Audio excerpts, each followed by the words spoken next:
Good morning 10th class. हमने कुछ फसलों के बारे में पढ़ रहे थे हम कृषि चैप्टर में। आई होप कि आपने सब कर लिया होगा अपनी कॉपी में। तो आज हम स्टार्ट करते हैं तिलहन से। तिलहन यानी कि जिससे ऑयल निकलता है।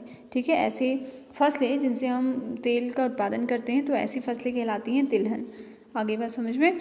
तो 2016 की बात करें तो भारत का विश्व में चीन के बाद दूसरा सबसे बड़ा ऐसा देश है जो तिलहन का उत्पादन करता है। ओके, ठीक है। यहाँ पर बहुत सारी ऐसी फसलें उगाई जाती हैं जो तिलहन वाली फसलें हैं। जैसे आप देखते हैं कि मूंगफली है, सरसों है, नारियल तेल, सोयाबीन, अरंडी, बिनौला, अलसी और सूरजमुखी आदि जितनी भी ये फसलें हैं, इनसे क्या मिलता है, हमें ऑयल मिलता है और इससे उत्पादन भी होता है यहाँ भी और अन्य देशों में भी। ठीक है, तो इस सब का प्रयोग आप देखते हैं कि कॉस्मेटिक की चीज़ों में भी ज़्यादा किया जाता है। ठीक है, और खाने के रूप में भी हम तेल का उत्पादन प्रयोग जो है वो करते ही हैं।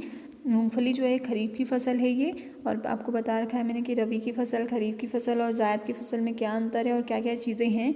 तो जो मूंगफली है वो एक खरीफ की फसल है। ठीक है, और अगर आप अपने राज्यों की बात करें तो गुजरात जो है वो मूँगफली का सबसे बड़ा उत्पादक राज्य है। इसके अलावा राजस्थान, आंध्र प्रदेश में भी मूंगफली जो है वो बहुत ज़्यादा मात्रा में होती है। ठीक है, तो ये आपकी मूंगफली के बारे में है। इसके बाद एक और इम्पॉर्टेंट चीज़ आपके लिए आती है। आप सभी इस चीज़ से जानते हैं कि किसके बारे में, चाय की खेती के बारे में। तो अगर चाय की खेती के बारे में बात करें तो ये रोपण कृषि का, यानी कि एक साथ जिसकी प्लांटेशन कर दिया जाता है, उस कृषि का एक बहुत अच्छा उदाहरण होता है। शुरुआती तौर पे अगर देखा जाए तो इसको ब्रिटिशर्स लेके आए थे, और जिस रूप में आज हम चाय को लेते हैं ये वैसे नहीं प्रयोग में आती थी। ठीक है, तो ये जो बागान है, अगर आपने हिस्ट्री में भी आपको याद होगा कि बागानों में मज़दूरों को ले जाया जाता था, उनसे कार्य कराया जाता था। जब हमने गिरमिटिया मज़दूरों के बारे में पढ़ा था, है ना। तो यही चाय के बागान हुआ करते थे जिनके मालिक ब्रिटिशर्स थे और वो इनसे काम कराते थे। ठीक है, और आज की अगर बात देखें तो आज जितने भी चाय के बागान हैं उनके सभी के मालिक कौन हैं, भारतीय हैं। ये जो है उष्ण और उपोष्ण कटिबंधीय पौधा है। जैसा कि मैंने अंतर भी बताया है आपको कल ही कि उष्ण और उपोष्ण कटिबंधीय क्यों कह रहे हैं हम। कटिबंध क्या होता है, ताप के आधार पर जब हम किसी क्षेत्रों का क्या कर देते हैं, उसको डिवाइड कर देते हैं तो वो कहलाता है उष्ण कटिबंधीय या कटिबंध कहलाता है।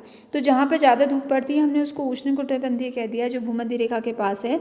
ठीक है, तो अगर हम चाय की खेती देखें तो ये सीढ़ीनुमा खेतों में ज़्यादा अच्छी तरीके से उगाई जाती है।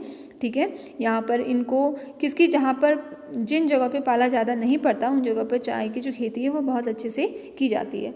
और इसके लिए भी शारीरिक श्रम की बहुत आवश्यकता है, जैसे कि हमें गन्ने के लिए थी। जब कोमल पत्तियाँ आ जाती हैं उसके प्लांट में, ठीक है, चाय के प्लांट में, तो उन्हीं पत्तियों को केवल तोड़ा जाता है, किसके लिए, चाय के लिए। ठीक है, ऐसा नहीं है कि हमने चाय का प्लांट लगाया और पूरा का पूरे पेड़ की हम चाय बना दें, ऐसा नहीं है। ठीक है, केवल जो चाय के प्लांट में छोटी छोटी पत्तियाँ आती हैं, ठीक है, ऊपरी भाग पे, तो उन्हीं से क्या किया जाता है, चाय बनाई जाती है। ठीक है, और चाय की वैरायटीज़ आप जानते ही हैं।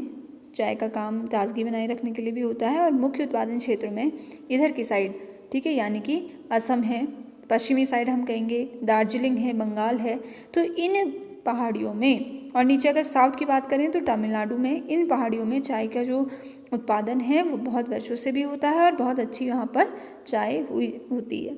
और चीन के बाद भारत जो है वो दूसरा उत्पादक राज्य है, यानी कि देश है। तो इसीलिए यहाँ पर बहुत अच्छी जो चाय है वो होती है और बागान यहाँ पर हैं। अगर आप कौसानी साइड जाएं तो आप जो टी गार्डन्स हैं वो देख सकते हैं कि किस तरीके से इनकी खेती की जाती है और कैसे इनको सप्लाई किया जाता है, तो आप अच्छी तरीके से वहाँ पे देख सकते हैं।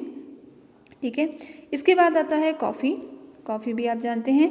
ठीक है, भारत की जो कॉफ़ी और साउथ एरिया की जो कॉफ़ी है, ठीक है, साउथ साइड जो भी कॉफ़ी बनाई जाती है या उत्पादन किया जाता है वो अपनी क्वालिटी के लिए फेमस है।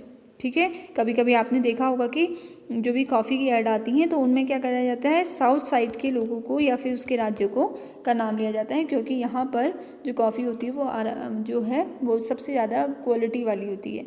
सबसे अच्छी अगर कॉफ़ी की वैरायटी की बात करें तो अरेबिका किस्म की है।